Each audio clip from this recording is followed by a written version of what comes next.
Anybody have any questions before we get started today? Okay, plan for today is Sydney is going to, I think you're wrapping up the culture chapter. Does that sound correct, Sydney? Yes. All right. Well, you've got the floor. Okay. So I wasn't here last week actually because of all the family stuff that I had going on. So I'm honestly not sure what was talked about. So if I repeat some stuff from last week's chapter 2 discussion, I'm so sorry.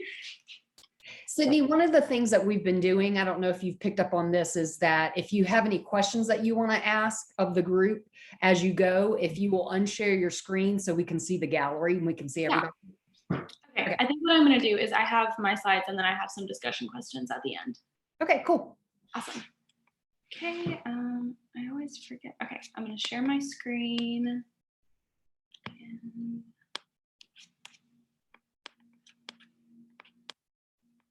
Okay.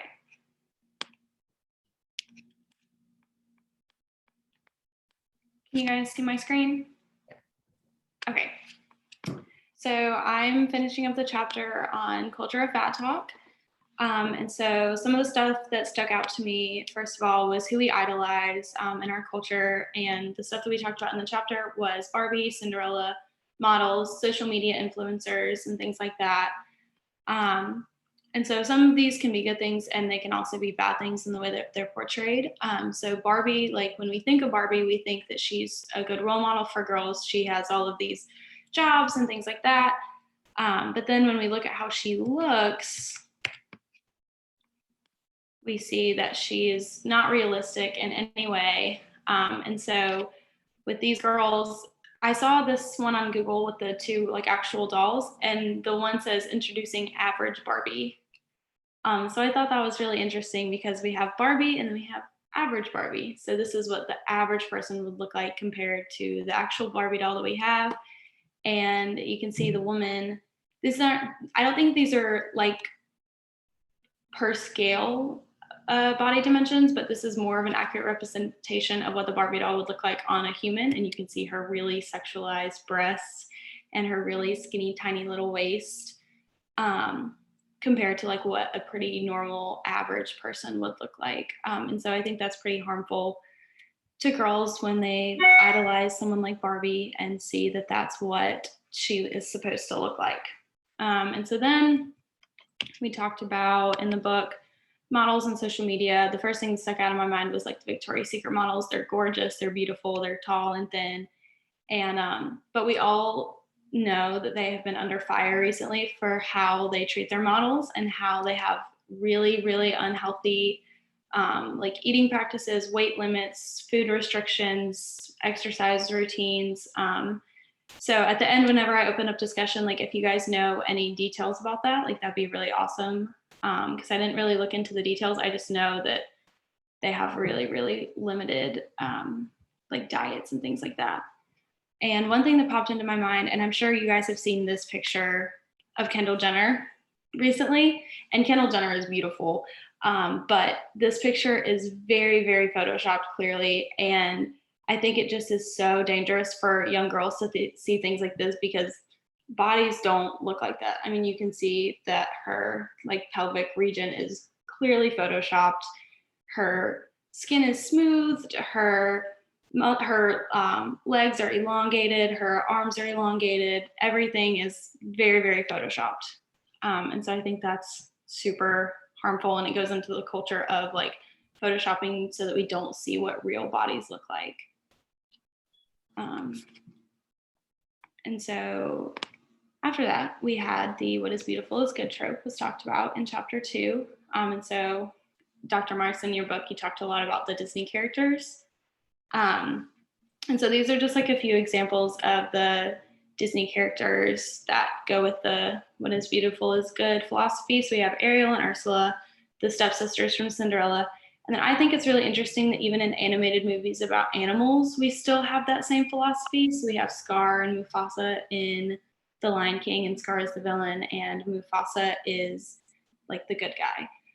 And so I'm not to the end yet, but I do want to open up a question and see if you guys have stopped sharing. Sorry, I don't. Okay, there we go. Do you guys have any other examples that you can think of that maybe go outside of like Disney movies and things like that, where you can think of the what is beautiful is good philosophy comes into play?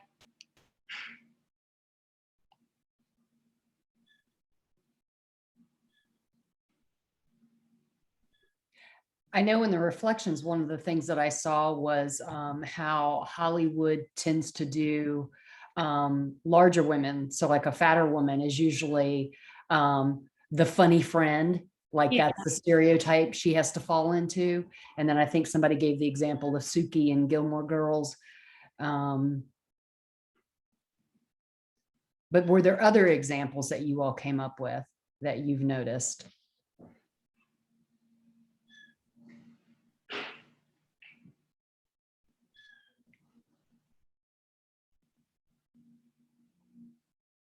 And then Not really in sorry. go, Christine. Not in movies. I can't really think of anything, but like video games too.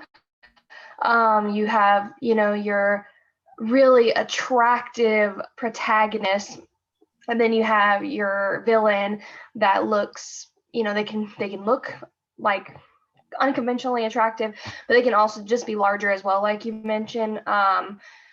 I can't think of anything right off the top of my head, but I have definitely seen that as far as like another form of media. I have been paying more attention to this recently, but it seems like a lot of, and I'm just going to be calling it Hollywood, that villains oftentimes have like not clear skin. You know, they either have acne or scarring or tattoos on their face, but it seems like that they're really kind of featuring that as the villain look too. Has anybody else kind of noticed that? Okay. Yeah, for sure. And that's a really good point about the video games. See, I don't play video games, so I would have never known that. So it kind of extends further than just like movies in Hollywood. So another thing, let me reshare my screen. Another thing that I saw in the, oh my gosh, wrong screen. So sorry.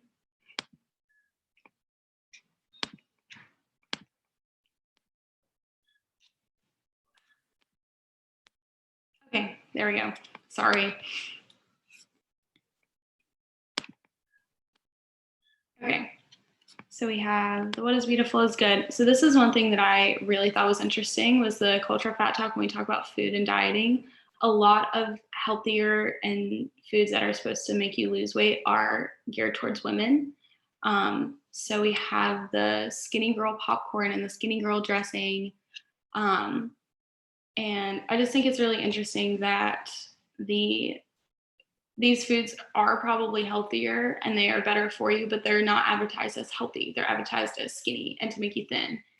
And another thing that I picked out while I was looking through all of this stuff is that appetite suppressants and things like that that are supposed to be like the quick fixes that a lot of celebrities endorse that we know don't really use those are geared towards women. Like this flat tummy lifestyle appetite suppressant lollipops. They're pink and purple.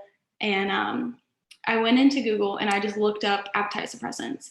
And almost every single one of them that came up in the results was either pink or purple, or it had a picture of a woman on the front. What's in that? Do you know what I mean, is it really have a drug in it? I don't really know what it is. I've never used them or anything like that. I just have seen them advertised. It's just supposed to somehow like reduce your metabolism or speed up your metabolism and reduce your appetite. I'm going to have to look into it because I'm kind of interested too, but I'm honestly not sure what's in it. I'm going to Google it because I wonder if it's got caffeine. Because I know there's also like flat tummy tea and things like that that probably do have caffeine in it, and they're supposed to do the same things.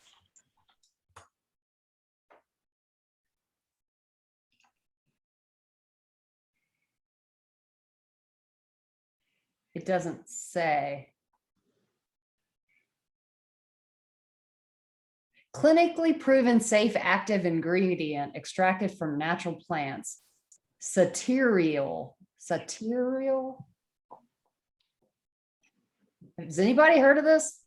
I have never studied that. Satirial.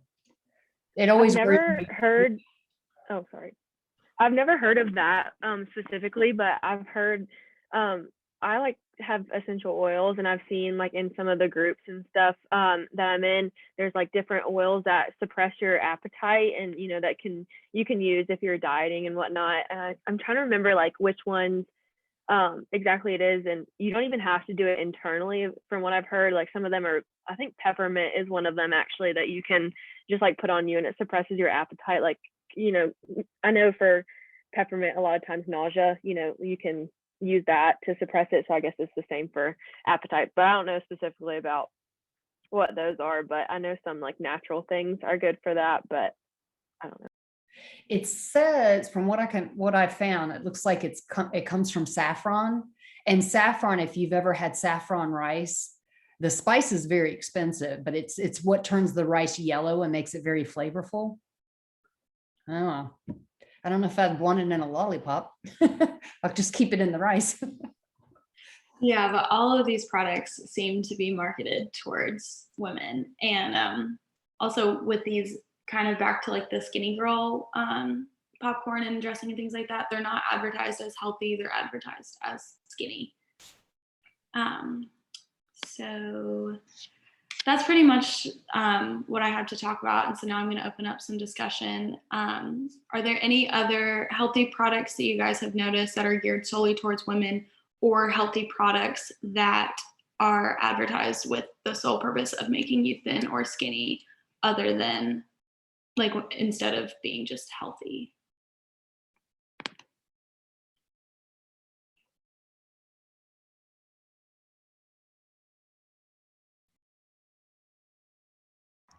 I'm sorry for all the background noise. There's a lot happening outside today. But remember, I think it was a couple years ago when a lot of celebrities were advertising, like, I think it was smoothies that were supposed to be like help you lose weight, but really it was just like a bunch of laxatives. And then people were like calling them out, being like, hey, you've probably never had that, because if you did, you would probably be on the toilet right now, and like that kind of thing. I don't remember which celebrities did it. I just remember there was a big handful and they were getting called out for it.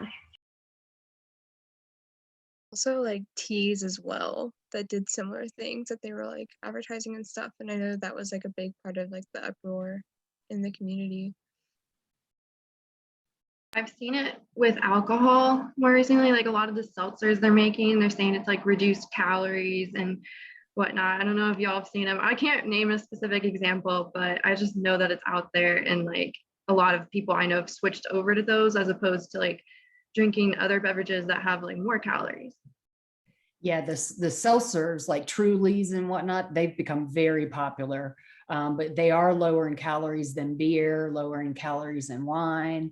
And so it makes me wonder, like, how much of it is like, are people just really enjoying them, or is it a deliberate lower calorie alternative? Any thoughts? Have y'all seen people switch it over? I know people who like actually enjoy them because they're not very alcoholic tasting, and so that's a lot of the reason why people switch over to it, is because it's not a very strong alcohol flavor. And so I feel like if you don't like the alcohol flavor like in wine or beer, then a lot of people go to that. Back in my day, when I was your all's age, it was wine coolers, and it was the same kind of thing. They were so sweet. They were so sweet. They didn't taste like alcohol. So they were really popular. And now it seems like it's the seltzers. And then soon we're going to have cannabis infused seltzers. That's in the works now that a lot of states have legalized. So that'll be interesting. I think specifically for the seltzers, I think it's interesting that a lot of them are like aesthetically pleasing, and so it seems like they're marketed more towards women in general. And I've like heard people before, like if a guy is drinking, specifically with White Claws, like that's mainly like a girl drink. And specifically if a guy is drinking, it's like, oh, you're drinking like a girly drink, that's a girly drink kind of thing. So I just thought that was kind of, I don't know, interesting. That showed you that it is like marketed towards women, and I think that was probably the first lower calorie seltzer that I know of. I think it was like, it's 100 calories for one, which is a very stark difference, like beer and wine or any other drink like that, but it is like marketed towards women. So I have a lot of guy friends who started drinking White Claws. Like this was a couple years ago because they were like, I just want to lose weight because they're like, I don't want to drink as much beer. And they're like, I'm trying to cut down on calories when I drink and stuff. And I was like, I don't know. I just thought that was interesting. So it does sound like that's part of the purpose of what people are doing. Well, some of the taste aspect too, that doesn't really taste like alcohol as much. But it sounds like both gals and guys at times are kind of switching over for that reason. Interesting. It's almost like the new, Virginia Slims, how they were marketing the cigarettes. It sounds like several of these alcohol companies are marketing this in some way. What other products? We talked about when we talked about obesity, how the FDA stepped in and pulled mahjong. Nah, that's the game. Mahjong, which was an herb that a lot of people were using, and it was quite a stimulant. And the FDA, which normally only regulates prescription drugs, in an unprecedented move, moved in and pulled that supplement and that herb off the market because it was killing people. So that would be an example that doesn't exist out in the market right now, but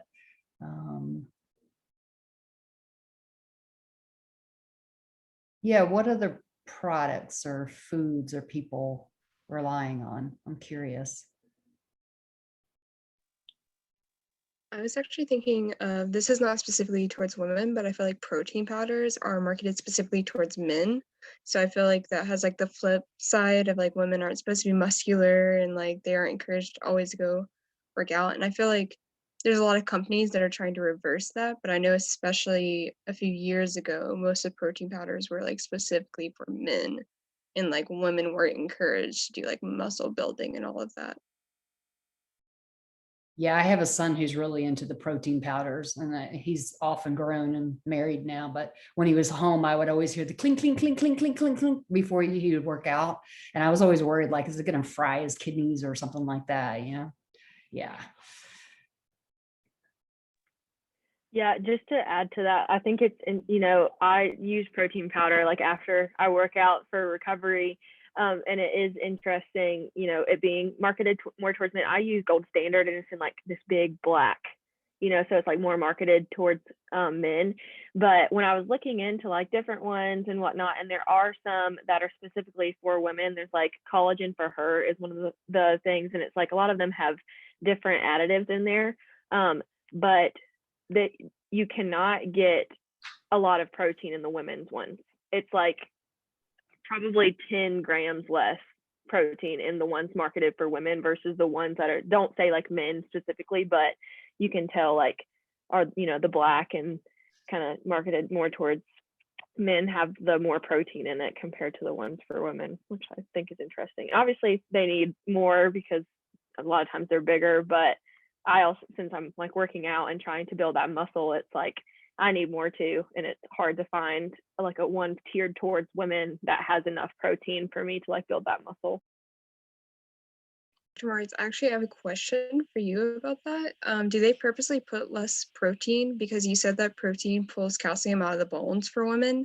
So is it like a health move to give women less protein because like it's not good for our bodies to be have too much protein because of the whole like pulling calcium out of the bones, etc.? That's a good question. Sophie, do you know, like, do you base it on body, like how much you put in and how much you drink? Is it based on body size? Because women tend to have smaller bodies than men. So I guess I'm kind of asking that. Is that some of it, or? Honestly, that's a good question. I know it just has like the serving size on the back, like of how many scoops and whatnot to use. And I think it's more so based on the amount of exercise you do versus like your body weight and size and whatnot. So like obviously when you're working out and you're, I specifically weightlift. And so when I'm doing that, it tears your muscles, because that's what happens to build muscles, that you tear them so you can build them back stronger. And so the protein helps with building back those muscles and, reducing soreness and whatnot.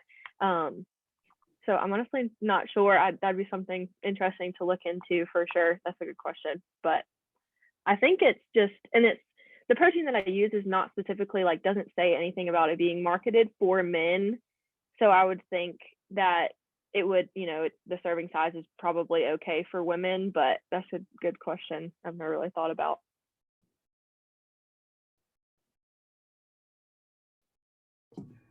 I was gonna show the difference, what she was saying is how it's advertised. So this is what you would normally see for guys, how big black, it says 73 servings in it, versus women, this is what mine looks like. And so they for me at least, I feel like they advertise it a little bit different, but she was saying, I don't think that there's really a difference. I know they have calories on the back, so this is 100 calories, it's 110 calories. I think it's just about the amount of scoops maybe. But I was also gonna give I don't know if everybody else has seen this, but PB2, they always advertise it's 90% less fat if you use this peanut butter. You put a little bit of powder and then mix it with water, versus just getting regular peanut butter and eating a scoopful of it. So I don't know, there's a lot of things wrong with the fitness industry and women and men. I mean, creatine, women are terrified to have creatine before going for a workout because it's supposed to make you look bulkier, but it's really not doing that. It's just trying to pull water to the muscle that you're building so that you can get a heavier lift in and actually see progress. But women are no, I don't want to look bulky, I just want to look toned and skinny, and that's it. And then guys are yeah, give me all the creatine that you can, because I want to see the veins popping out of my shoulders. What's the purpose of doing it before a weight training workout versus after? Is there any rhyme or reason to the timing? I've always heard that you're supposed to have a 20 to 30 minute window after you're done working out to drink protein, because it's for muscle repairment, versus if you have protein before you work out. I don't really know. I know you're supposed to eat less carbs before you work out and more heavy carbs after you work out. I don't really, my boyfriend would be a good question to ask that, so I can go ask him and see what he says. It sounds like a lot to think about. It sounds very high maintenance. Yeah, you're really not supposed to do the protein before, specifically for weight loss. Whenever you're working out, you want your body to burn the fat versus burning, the protein and the those muscles that you have. And that's the thing about doing the keto diet specifically. If you're not having any carbs, your body isn't breaking down that, and so it's breaking down the fat. And it's the same thing for you don't want to do protein before, and it's just going to break down that protein that you have eaten. And so you want to you want to tear those muscles to make them stronger before. So that's I know a lot of people before take the pre-workout, which I personally don't. From a medical perspective, I find it super, super dangerous. And I actually just had a friend that was working out, and he had been taking pre-workout and whatnot, and he I tore regular tore a muscle whenever he was working out, and it turned out he had rhabdomyolysis, which is where the proteins, you have too much breakage of your muscles, and the proteins are released, which can be super damaging to the kidneys, and a lot of that comes from the use of pre-workout. So I find it really dangerous. I know a lot of people do it, and I have one of my roommates does pre-workout and whatnot, but I find it really dangerous. So there's the difference of the pre-workout and the protein powder afterwards, I guess.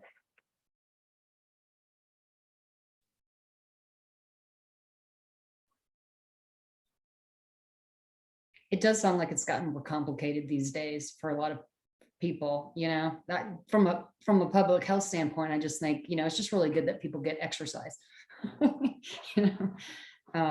Eat food, drink water, get some exercise. Yeah. Other products. Do you all know about pink taxes? I didn't write about the pink taxes, but like how female razors are more expensive than the guy razors, but they're the same thing. They just have a different color. What else has pink taxes? I was actually just reading about this morning, like the pens. Like Bic has normal pens, and then they have like pens for her, and all they are just like thinner, like skinnier to like fit your hand better. And they had like the little tester sheets that you could write on, and someone wrote on it like, "Oh, thank goodness they finally have a pen that fits my dainty little female hands," and like was totally making fun of it. And I just thought that was bizarre. I think my pen's masculine. And it works just fine. Oh, that's funny. There has been a push to, wouldn't this be wonderful? Like if public bathrooms had tampons and pads and stuff for free, wouldn't that be just amazing? Also, like our deodorant and shampoo and conditioner, I feel like is more expensive on average than like the male. But I also know some men buy like the 3-in-1 where you can do like the body wash and shampoo and conditioner, and I would never. Like it destroys, like I've used it once and I'm like, this destroys my hair. Like I can't. But I definitely think some of that, when it's marketed specifically for the genders, it can be overpriced for women.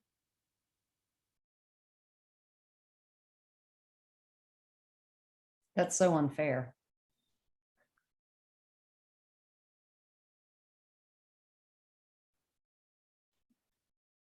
Yeah, what else have you seen targeting women? Clothing is definitely, I mean, the typical way that a man and a woman tend to dress. Women spend more money on clothing usually than men do. And that definitely gets marketed towards women, different fashion and clothing brands. There's also like the women's fitted shirts that tend to have like a V-neck and they're like slimmer. And then those tend to be more expensive. I worked at this little ice cream store last year, and we had like regular t-shirts and kids t-shirts, and we had the women's fit t-shirts. And for some reason, the women's fit t-shirts were like $5 more expensive than the regular t-shirts, even though it looked like it was like less fabric and smaller, but they were like a good bit more expensive than the regular t-shirts.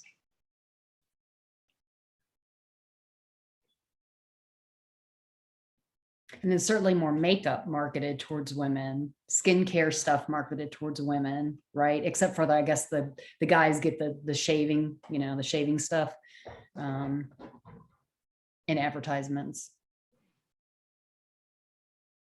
There are lots of vitamins too, like the hair and nails vitamins. Like I see that advertised all the time by like celebrities. Like Kylie Jenner, I think, does the sugar bear hair things or something. And like I know that's huge. So for strong hair, strong fingernails, that kind of thing. Are women having issues with weak hair and weak fingernails? Is that a thing? I was gonna say, I think also just like it claims to like grow your hair faster too. I know mine takes forever to grow, so like something like that would like, I'd normally be like, yeah, let me get that, but I just don't. I know malnutrition, and I know sometimes individuals with eating disorders have issues with their hair and their fingernails, and then certainly medical patients who have issues keeping up with enough nourishment have issues with that. But I'm still curious about, like, do people really need the supplements, or are they doing the supplements when they're malnourished for some reason? I think it's just so like hair grows faster type of deal. But I know there's also eyelash serum. I saw someone on my Facebook talking about that the other day, and it's like serum that you put on your eyelashes for them to grow like longer and thicker. And I know that's particularly marketed towards women. There's prescription stuff out there, because doesn't Brooke Shields do a commercial? Is it Latisse? I'm definitely getting a Brooke Shields vibe. She was the model actor. So now there's an over-the-counter, make your eyelashes. I think so, because it's just people who don't have medical conditions who are just using it, I think, to just get like thicker and longer eyelashes.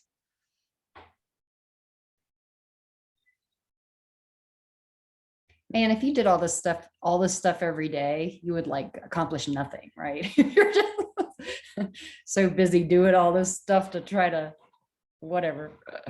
Yeah. What other products have you seen? And there's like women's versus men's deodorant.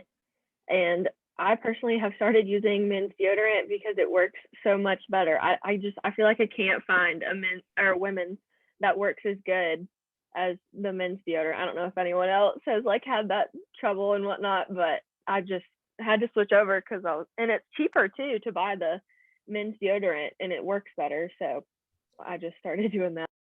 Yeah, I do have. Go ahead. I carry a little travel size like men's deodorant in my purse just in case, like whenever I go out, because like I don't know, I worry about that stuff. Yeah, I know a lot of athletic women who, when they're biking or running, they like to use men's deodorant just because it's stronger. They get a better effect out of it. We've just got to be careful worrying about what we're absorbing in that region. I still think the breast cancer stuff was more speculation with the aluminum, but yeah.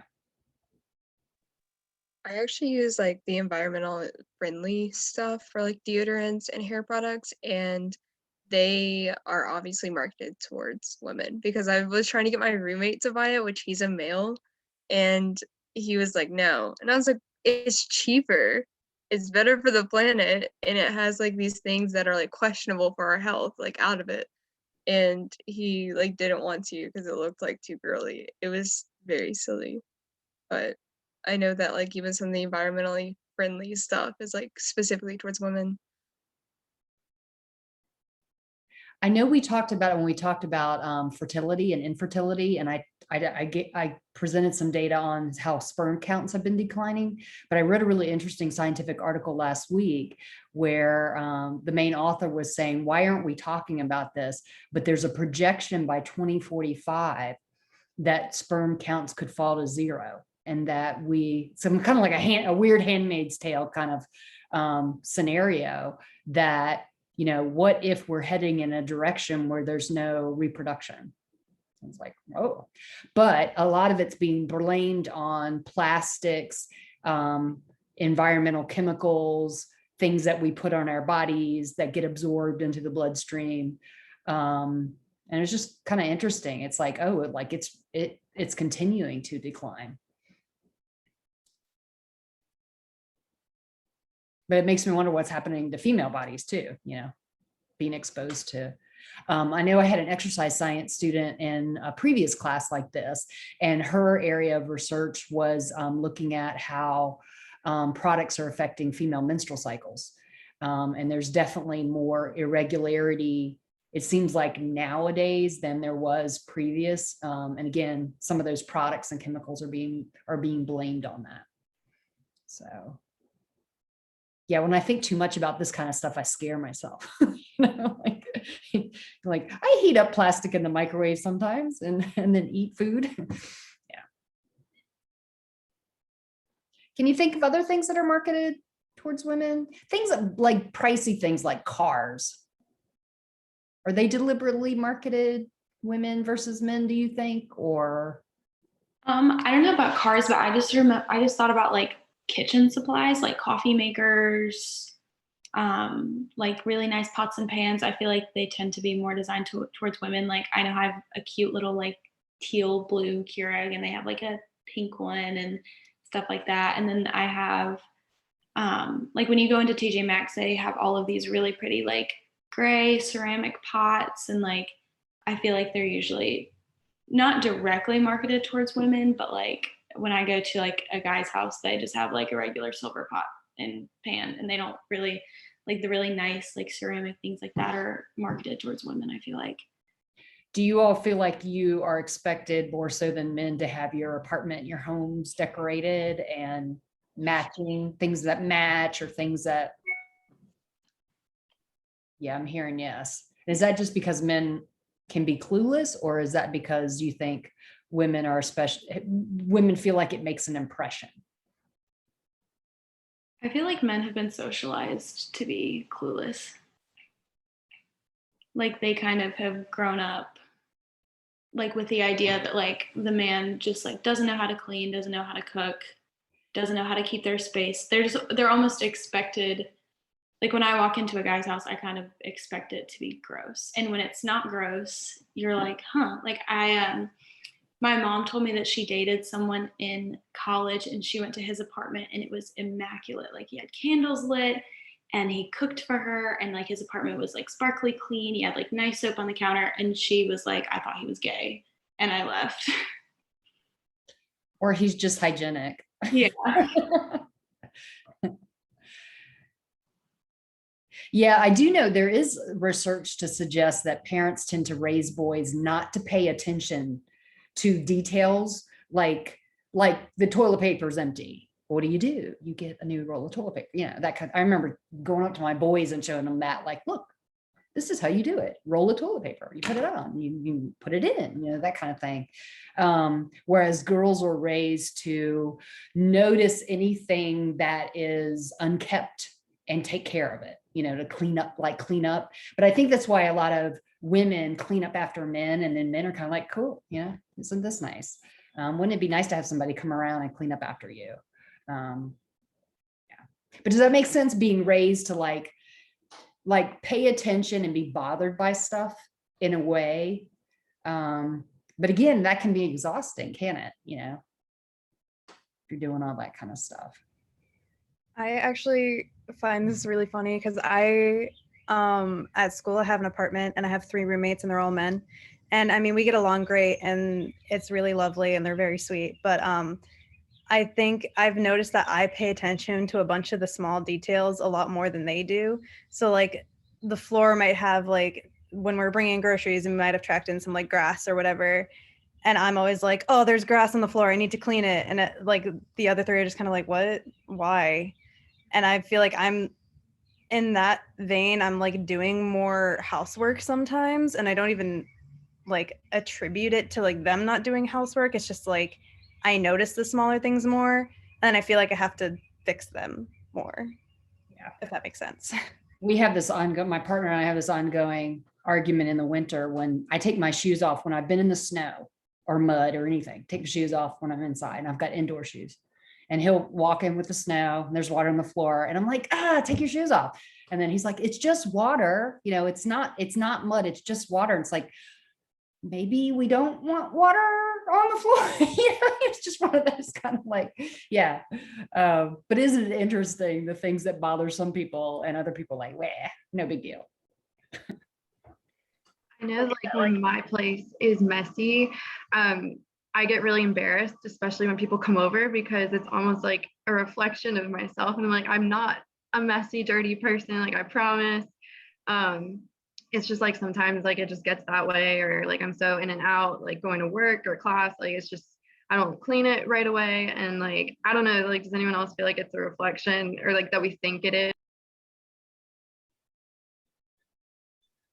I remember growing up, every time before we would have people over, my mom would be like, you have to clean your room and you have to do this. And I'd always get upset because I'd be like, well, they're not going to come upstairs in my room. Like, why do I need to clean my room? But now I find myself, whenever like we have guests over or anything, like the apartment has to be spotless, and like I'll clean my room, like I'll make my bed knowing people probably aren't going to come in here. And I'm like, wow, like my mom like ingrained that in my head, that things like need to look like tidy and nice. Cause yeah, I think it makes like an impression now. And yeah, and do y'all have that experience like when parents visit, do you clean even more than friends? I still find that happens when I know my parents are going to visit. It's like, oh, you know, super clean. Yeah, that whole that making an impression, and it does make an impression. And we know that, right? I mean, from social psych standpoint, we've talked about that, how quickly people form impressions of all kinds of different things very quickly. Like we're just programmed and wired to do that because our mind's always looking for, is this safe? Is this a threat? That kind of thing. But I am hearing that you all are feeling a bit like, as a woman, you feel more pressured to present your body a certain way, or your clothing a certain way, or your hair a certain way, your apartment a certain way. Should any of you have kids in the future, there'll be that, like, my kids have got to present a certain way, or not be, like this kind of thing. And it can be exhausting. It can be a lot of work, can it? I just wanted, when we were talking about like keeping apartments clean and whatnot, and y'all were talking about like your boy roommates, I find it interesting because my boyfriend was raised by his mom and his sister, so solely by women. And so he is so clean. Like I'm very like OCD about things. So I like make my bed every morning. As soon as I wake up, everything has to be clean, and I cannot go to sleep without it being clean because it stresses me out. And he is very much a clean person. And like whenever you go to sometimes like a guy's house, if they're like I guess, normally the stereotypical guy, like they have maybe a flag on the wall and that's like the extent of their decorations. But my boyfriend, he's like, he's put together, more so than men. And I think it's a lot of, obviously you look at someone and it's like, oh yeah, you have a girlfriend. That is why, I feel like that's something that's going around. But he was, raised by women, so he, cares more about like, he was raised differently than those like stereotypical men, I guess. So I think it's kind of interesting and also nice. So.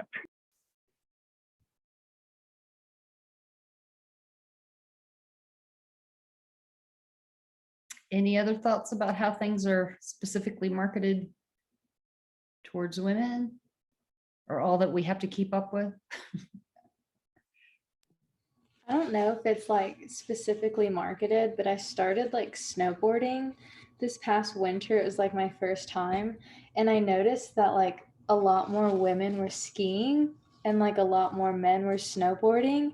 And so I was just curious, and I like asked this ski people, like, is there any gender norms as to, like, who does what? And they're like, yeah, normally like women ski and the men snowboard. And I always thought that that was so interesting.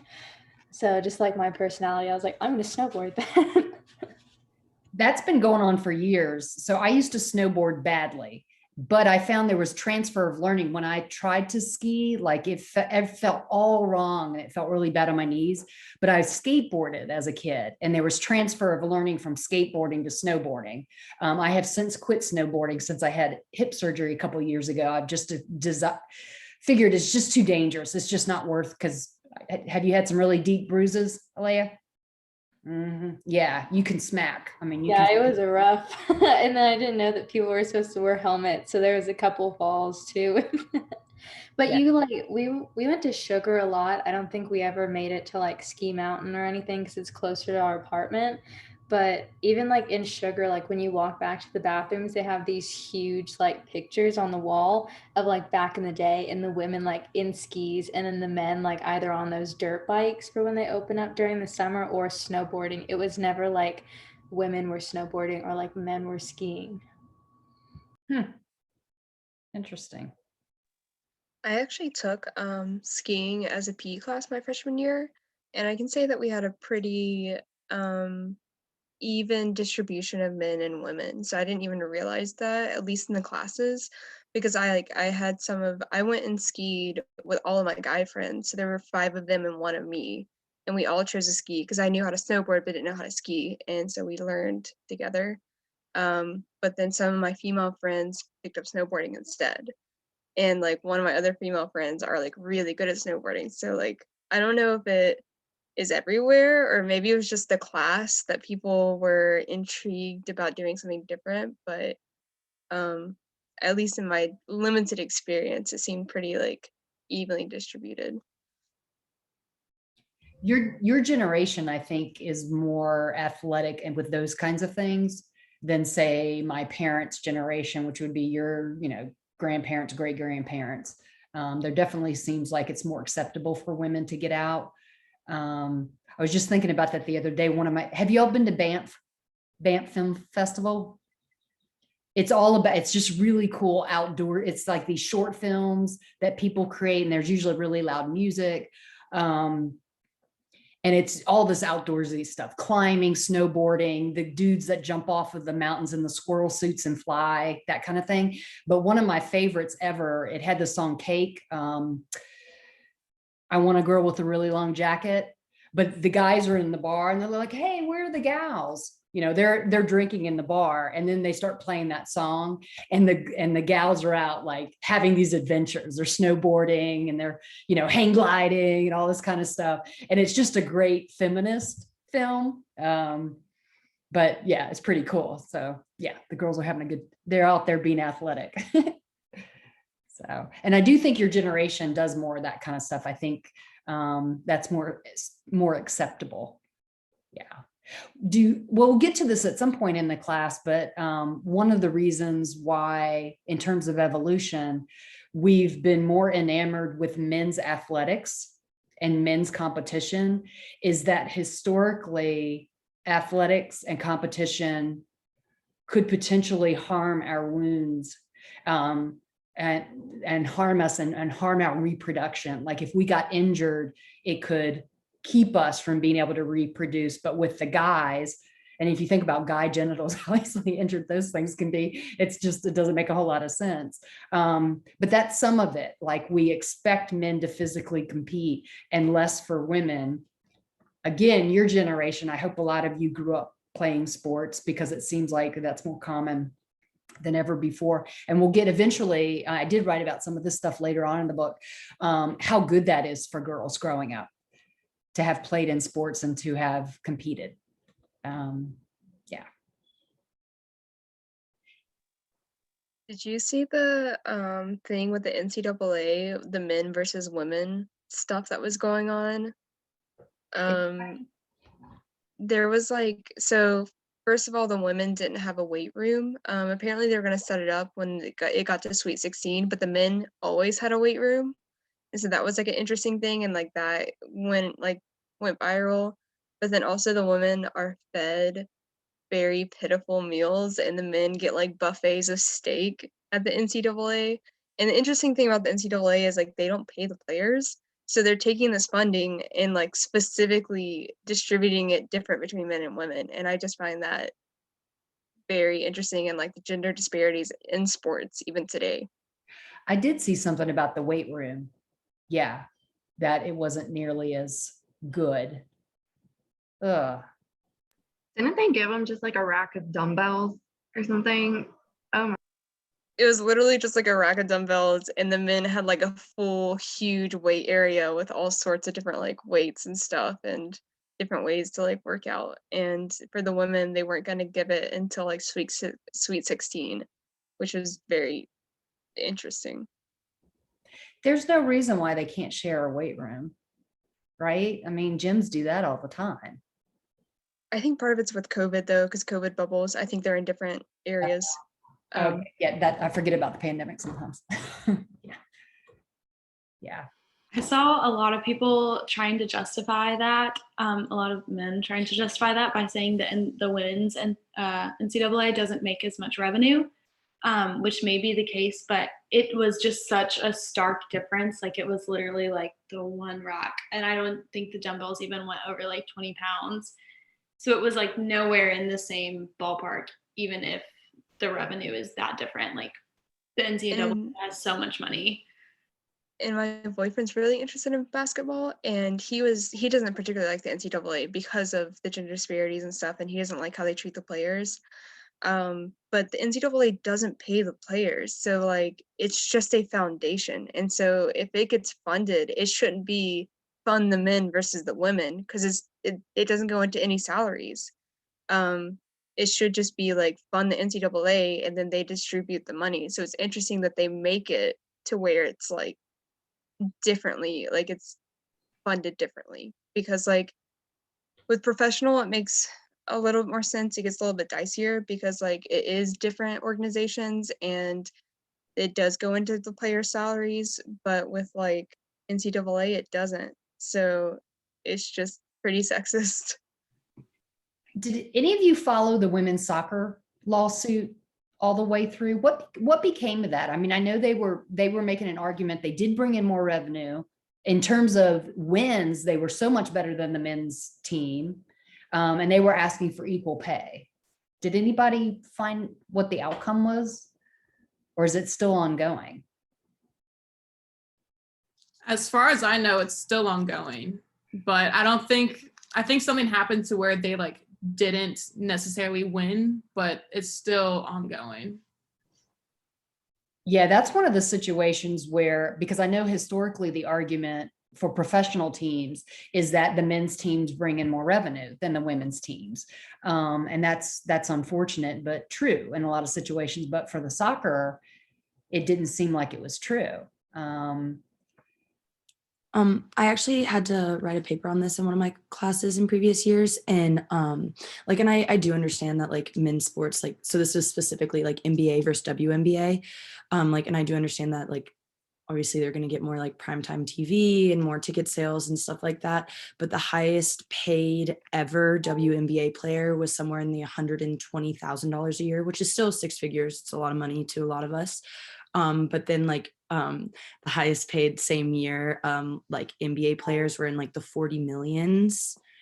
So like, I just think that that's like way too much of a difference, and that there's multiple athletes on each team getting paid in the 30 and 40 millions, and then there's like one if not two girls per NBA team that are getting paid barely 100,000. And some girls even have other jobs that I've like when I was looking into it, like some of them when they're not like starting and stuff, they're only making like 40,000 or so, and they'll like be like gym teachers and doing stuff like that on the side, like for fun, just to like bring in extra cash.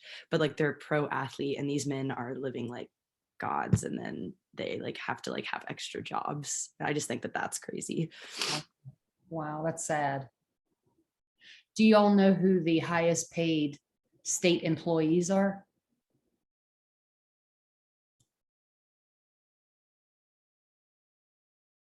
It's like ASU's one of them. It's usually football coaches are the highest paid, and they're usually men.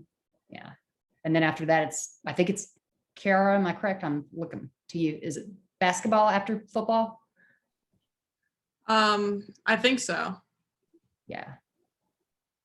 Yeah, they especially the football coaches, they make way more than the chancellors of the university make. Yeah.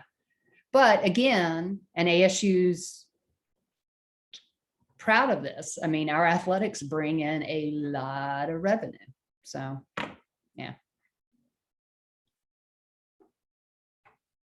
I do think it's interesting though, because so I'm part of a scholars program here at Upstate, and they, in the same year that the football coach got a raise, they took away our scholarship program.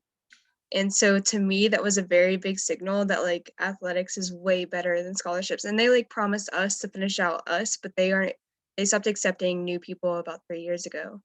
And I was like, so you would rather fund like this program, which I understand brings in a lot of money, but like you're also leaving behind a lot of these people who need these scholarships and need this like revenue to study. So I think even then it's like too big of a discrepancy to like justify sometimes, especially being a university. Jamie, there's ongoing tension in most universities that have athletics between academic support and athletic support. I mean, that's been historic and ongoing.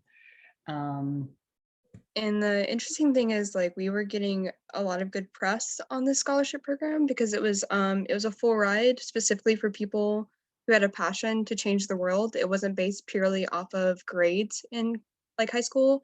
It was based off of like wanting to do something in the world and like having that like strong passion. And so like we were invited to a lot of like academic conferences and stuff to talk about, like we were one of the first colleges to create a scholarship program that didn't face solely off of academics for an academic scholarship. It was like, what have you done as well on top of like, what have you done in school? And so it like honored people in a more holistic way. And the fact that they would prefer to take that away and then like do all this stuff with some of the athletes, it's like there could be more of a balance. Yeah, so there definitely is a lot of tension here at App State on that. Yeah. And then I think to be a devil's advocate, the flip side of that is that they say they have to pay coaches really well to get who they want, you know, to be competitive. And then what happens at ASU, I've seen this happen in both football and basketball over time, is that we bring in a coach does really well here and they get nabbed to a bigger school and a bigger salary. Yeah. I mean, I think that's just the market for that kind of stuff, unfortunately. Yeah. Other thoughts, comments?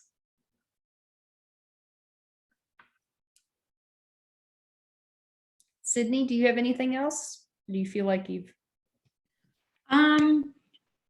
No, I don't know how much time we have, but one of the questions that I was going to ask, it kind of goes in a completely different direction than what we've been in, but it was, what social media trends have you guys noticed over the past year or 2 years, or even like just since we've been born, that are really harmful to women specifically and like kind of contribute to fat talk and stuff like that?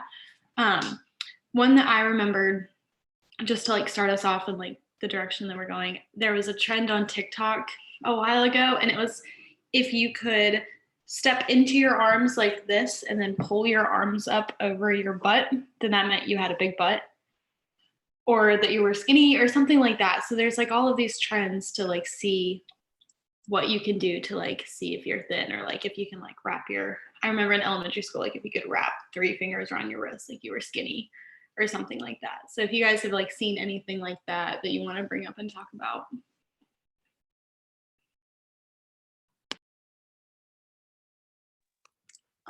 I don't know necessarily like trends off the top of my head, but I know me, like I remember in high school, like I followed like Alexis Ren and like a bunch of other like popular kind of Instagram influencer model-y type girls. And then I realized kind of in college, when like that's just not the type of girl I am, like it was kind of hurting my self-esteem a lot. And so like I recently kind of unfollowed like all the like super like Instagram influencer girls, because I just think like seeing those like unrealistic like images like all the time, and they're like in Hawaii and doing these photo shoots and this and that all the time, I was just like, it's just, I don't know, I just like decided to unfollow them. Going off of that, like I used to do Alexis Ren's ab workout because it's on YouTube. So I would do it all the time back, like I think like early on in college. And I think what like they fail to show you is like everything else that goes into attaining like a healthy like just lifestyle or body in general. But like it doesn't mention foods or like just other things, you know, that are actually important to not just doing a workout. Like the workout itself is like great, like you're moving, but it's not going to like change your life overall if you're not doing other things.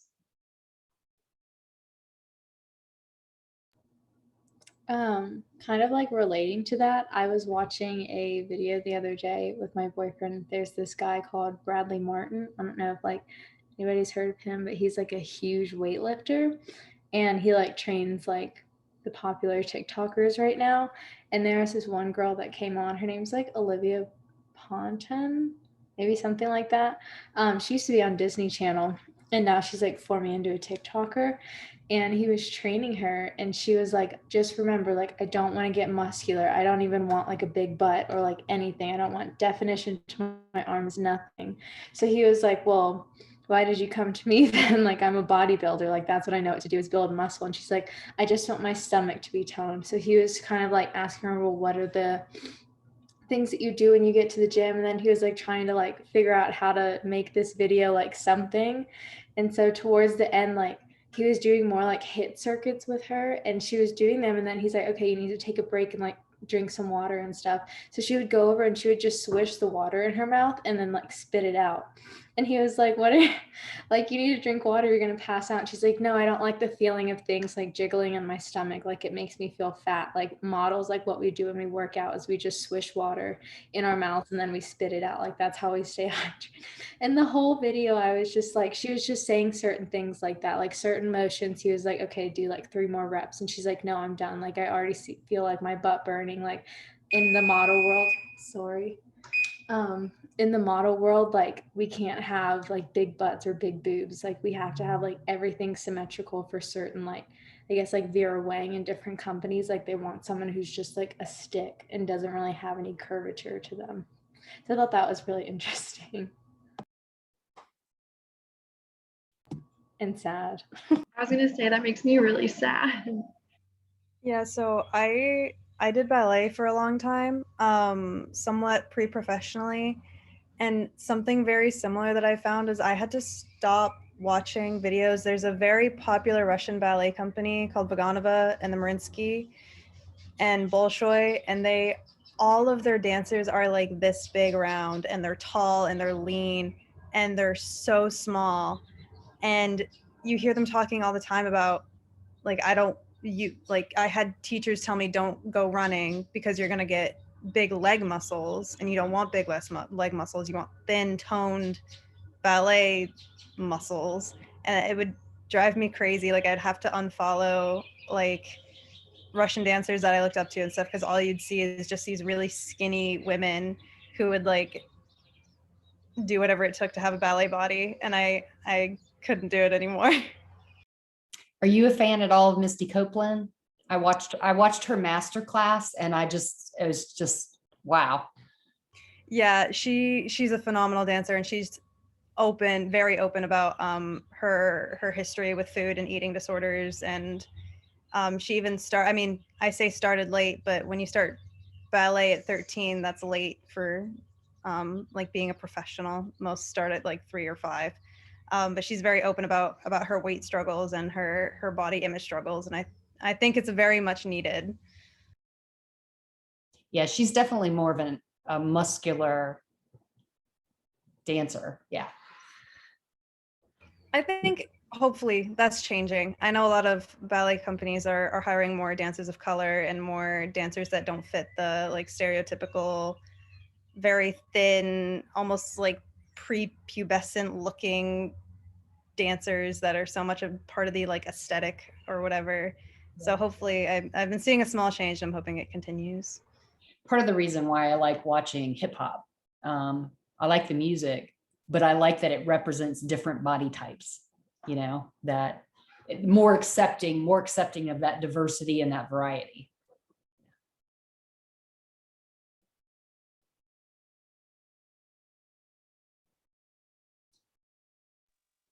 Sydney? Oh, go ahead, Jama. Oh, just going off of like what Vivian was saying, I also did ballet for like 15, 16 years before I came to college. And luckily, the company that I grew up in was very accepting of not everyone wants to go professional, and they just wanted to instill the love of ballet. And so they were really open to accepting all body types. However, when we had guest instructors come in, they would make you feel like trash because like you weren't like the body type, and they would be like you would never be able to make it and stuff like that. But I always found it very interesting as a ballerina that it requires a lot of muscle like in almost every single part of your body to do ballet well. And so the fact that they expect these super skinny is very unnatural because like it requires a lot of muscle to do anything in ballet. So yeah. It seems like it's one of the last athletic forms to catch up, but like even golfers nowadays, I know Tiger got hurt recently in that car accident, but like he was one of the first to do weight training for golf. And now just about all of the professional golfers weight train because they've realized it makes, you know, using the weight training to make whatever your sport, I don't know if golf's a sport, but whatever, to make your sport, to make you better. That's been like an exercise science trend in the last 20, 30 years. So it surprises me that it hasn't necessarily caught up to the dance world, or at least the ballet world. I think it's just Latin ballet. I don't know how you feel about that, Vivian, but I was gonna say, I know a lot of people who I used to dance with are very much being supported in like cross training.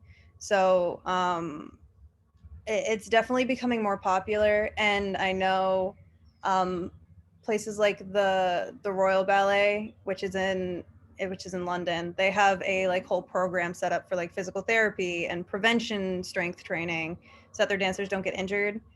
Because once a dancer gets injured, it's kind of like game over. You have such a short career already. But yeah, it's definitely, I think it's getting better, but again, not there yet. I think another thing about ballet is it's just so rooted in tradition, and everyone thinks that they have to like stick to tradition and keep everything very traditional, even like choreography that people have been doing for like 200 years now. Like you can't change it because it's tradition. And I think that's just part of the mentality and part of the discipline, and unfortunately not changing as fast as we'd like it to. You mentioned physical therapy with dancing, and I just think that's really cool because I'm hopefully going off to PT school eventually. But I watched this documentary somewhere. I really don't know what it's called, but there was this ballerina who ended up becoming a physical therapist, and a lot of her patients like really appreciated that because a lot of them were dancers, because she was able to relate to them better and understand it. And I think that's super important to know. I don't know, because like I've never danced, like I really cannot. I like it, but I can't. So I know like if I become a physical therapist and I work with like a dancer, for instance, like I wouldn't really have the connection as much as I would with someone like who's done sports that I've participated in. But like I just think that's really neat. I know there are a lot of companies now that have like in-house physical therapists who have like done dance and understand what's going on. It's a lot of terminology. You're like, I do a plie and this part of my knee hurts, and they're like, well, I don't know what a plie is. Why does your knee? So it's, I'm glad that we're going in that direction. I just wish it would move a little faster. Yeah, I know in like soccer leagues, whether it be kids or high school, they do more of a like a pre-workout nowadays because it's been shown scientifically, particularly to reduce, you know, like knee and ankle injuries and things like that. So yeah, like a little bit more of a movement into prevention as opposed to just after somebody, you know, therapy after somebody's been injured. Makes sense. Yeah. Sydney, do you have any other, or was that the last question? That was pretty much it. This was actually a much better discussion than I thought I would be able to facilitate. But yeah, just keep thinking about the like how food and dieting and exercise is tailored so differently for women and men, and how men are like encouraged to beef up and like bulk up and be super muscular, and then women are expected to be like athletic but toned but skinny but not muscular but not too muscular, and just all of that kind of goes into that. And there is one more thing that I wanted to mention, and I hope my computer doesn't die before I do it, but the dad bod trope is something that has always really interested me, that like men are kind of praised for having a variety of body types. Like lately men have been praised for having, which is good, but men have been praised for having like a dad bod, or like being really tall and skinny, or being muscular. So I think it's really interesting that men kind of have these options of like what they can look like, and women still find them attractive, whereas women have a much more like narrow guideline that they need to follow in order to have men find them attractive. And somewhere in all of this, and you're going to see for those of you who've had my health psych class, you know this, but we're going to see it coming up in the book chapters. My philosophy is lead a healthy lifestyle, whatever that might mean. Manage your stress, get the exercise, eat well, hydrate, all that kind of stuff, and let your body go where your body goes. You know, that's such a different way, and it's kind of like intuitive eating taken to a larger level, but such a freer way to live life than all of this deliberate trying to make things be different. You know, that's just, yeah, exhausting, it seems like. And I've seen many of you in your reflections kind of write about that, your own kind of tensions and your own struggle and your own like, do I want to keep doing things this way or do I want to make changes? And so, yeah. But does that make sense? That kind of like, how about we just take care of ourselves and let our bodies be what our bodies are? Yeah. Okay, well, thank you, Sydney. Nice job. All right, everybody, I will see you on Thursday. Take care.